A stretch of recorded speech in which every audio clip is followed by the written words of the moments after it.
When it comes to 40-yard dashers, I think most people are really concerned about their start and drive phase, but I think all too commonly are skipping one of the most important parts that are rarely taught or even thought about, and that is top end speed, or really sprinting at full speed with proper technique. Would you rather get up to 15 miles an hour versus 12 miles an hour? The acceleration phase is typically between 10 and 15 yards. So what are you doing for those last 25 to 30 yards if you're not sprinting with your full potential? Top-end speed mechanics or running at full speed heavily relies on more technique than most athletes realize, and that's what we're going to go over in this video. How do you get to your true full speed inside of a 40 or a sprint?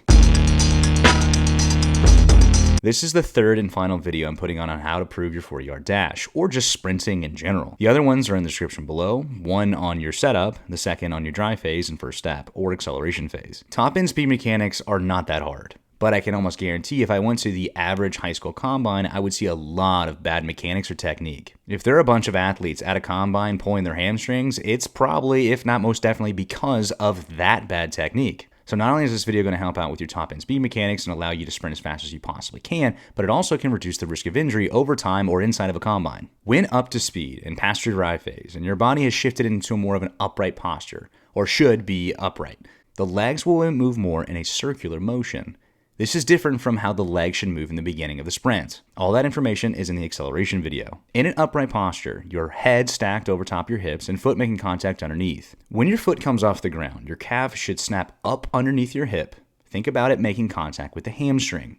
Then the knee punches up in front with the foot and ankle cycling or circling with it. After that, the knee will punch out in front of you at about the height of the waistband of your shorts or pants. The foot pulled out towards your shin. From here, snapping the foot back underneath the hip to the ground. If you're doing this all correctly, you should pretty much see all of these key points. A, the calf comes up to meet the hamstring. Toe pull towards the shin, an upright strong posture, and square hips.